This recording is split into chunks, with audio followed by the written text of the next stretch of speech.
अंदाज नया, माध्यम नया, पॉलिटिक्स वाला, आओ राजनीति करें।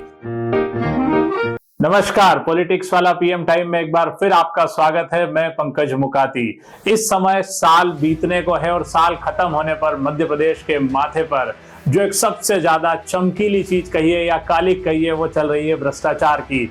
सौरभ शर्मा, आपने ये तो सुना होगा कि सोना चांदी च्यवनप्राश, लेकिन मध्य प्रदेश में चल रहा है सोना चांदी भ्रष्टाचार प्राश। इसे खाकर ईडी, लोकायुक्त सब गदगद हैं और खुद सौरभ शर्मा और उसके करीबी भाजपा विधायक, मंत्री और आरटीओ से जुड़े हुए लोग भी गदगद हैं और परिवहन मंत्रियों की तो काफी बल्ले बल्ले है। इन सब ने लगता है भ्रष्टाचार प्राश का सेवन किया है और सौरभ शर्मा ने इन सबको ऐसा भ्रष्टाचार प्राश खिलाया है कि ये सब बहुत मजबूती से, तंदुरुस्ती से खड़े हैं और इसमें लोकायुक्त और ईओडब्ल्यू भी पीछे नहीं है। इन दोनों को भी लगता है भ्रष्टाचार प्राश का भरपूर सेवन मिला है। इसीलिए लोकायुक्त ने सौरभ शर्मा के मकान को जांच में छोड़ दिया और उसकी सोने और पैसों से भरी हुई गाड़ियों को निकलने का सेफ मैसेज दिया और इस संदेह के बाद लोकायुक्त में कई हेरफेर हो गए। लेकिन इसके साथ ही ईओडब्ल्यू का भी मामला सामने आता है।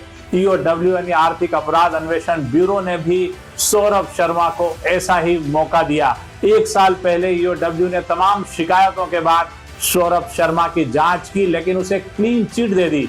यानी एक साल पहले तक सौरभ शर्मा बिल्कुल दूध का धुला था, एक सामान्य आदमी था और एक साल में उसने करोड़ों की संपत्ति हासिल कर लिया। आखिर ऐसे कैसा हुआ और कैसे ईओडब्ल्यू ने उसे छूट दे दी, कैसे ईओडब्ल्यू ने सौरभ शर्मा को क्लीन चिट दे दी, आखिर इसमें क्या है मामला। और सौरभ शर्मा के भ्रष्टाचार प्राश को बनाने में एक दो नहीं कई साल लगे होंगे। शिवराज के शासन में सबसे ज्यादा फला फूला है सौरभ शर्मा।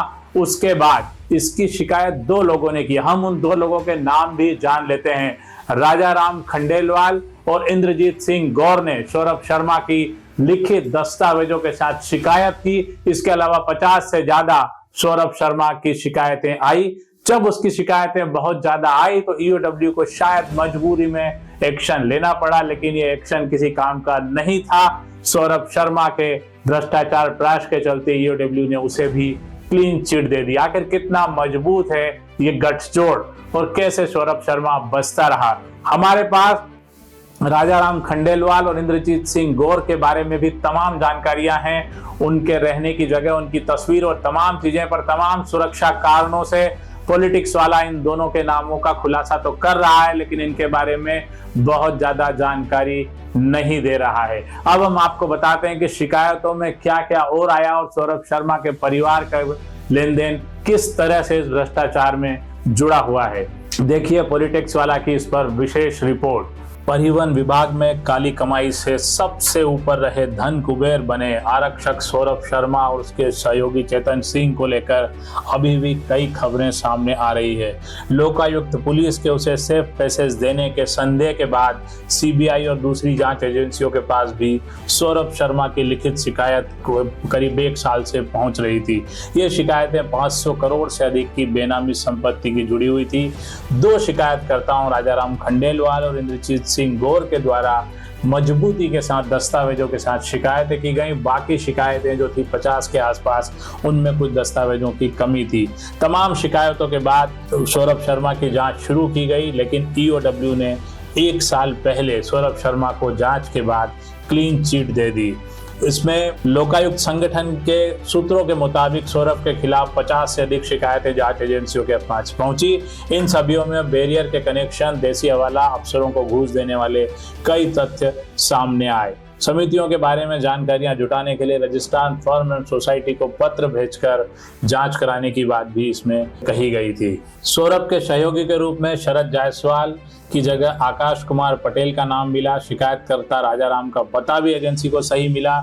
ऐसे में अब छापे के बाद ईओडब्ल्यू की कार्रवाई पर सवाल उठना बेहद जरूरी सा हो गया है और ये संदेह जरूर है क्योंकि इसके बाद क्लीन चिट कैसे दे दी गई।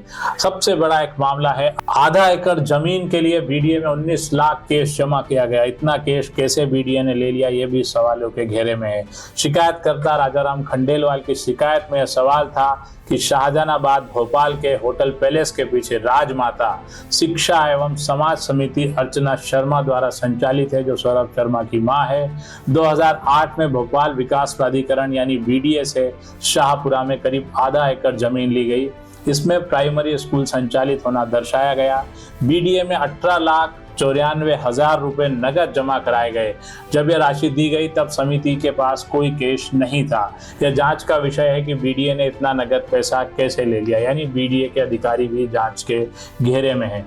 अब समझते हैं सौरभ शर्मा के 500 करोड़ के भ्रष्टाचार का फैमिली कारोबार क्या है, और इस कारोबार में सौरभ की पत्नी, ससुर, माँ और बेटे सबके नाम है। इन संपत्तियों के बारे में कैसे जानकारियां आई, सबसे पहले जान लेते हैं सौरभ शर्मा की पत्नी दिव्या शर्मा के बारे में।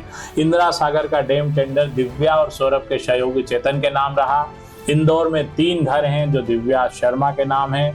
ग्वालियर में 18 एकड़ जमीन दिव्या और चेतन के नाम है। सौरभ शर्मा के बेटे अभिनल के नाम पर लाखों रुपए की FD है। मां उमा शर्मा सुखी सेवनिया भोपाल में उमा और चेतन के नाम पर वेयर हाउस है। कोलार में एक बड़ा स्कूल है। दुबई में 150 करोड़ रुपए का विला MR ग्रुप बिल्डर से खरीदने की भी चर्चा है। भोपाल के Mayur Vihar, Arera colony, 11 number bus stop एवं प्रधान मंडप में 4 बंगले होने की बात भी सामने आई है। अरेरा कॉलोनी का आवास 4.60 करोड़ रुपए का बताया गया है। पहले अरेरा कॉलोनी के आवास को के गोगिया के नाम पर खरीदा गया। गोगिया कौन है, इसकी जांच अभी जारी है। होशंगाबाद रोड और अब्दुल्लागंज रोड पर 3 पेट्रोल पंप भी सौरभ शर्मा ने खरीद रखे हैं। भोपाल के एक निर्माणाधीन जयपुरिया स्कूल की फ्रेंचाइजी के नाम पर बिल्डिंग में बड़ी रकम खर्च की गई है। और इंदौर के विजयनगर के पास एक होटल भी सौरभ शर्मा के नाम होने की बात सामने आई है। रेंज रोवर और मर्सिडीज गाड़ियां अन्य व्यक्तियों के नाम पर खरीदी गई, जो सौरभ शर्मा ही चला रहा था। सौरभ के कथित सहायक शरद जायसवाल के लिए E8 में 3.30 करोड़ का मकान खरीदा गया। और बंसल हॉस्पिटल भोपाल के पास शाहपुरा में फजीटो नाम का रेस्टोरेंट भी सौरभ शर्मा के करीबी के पास है। बता दें कि लोकायुक्त पुलिस ने सौरभ शर्मा के ठिकानों पर छापेमारी की।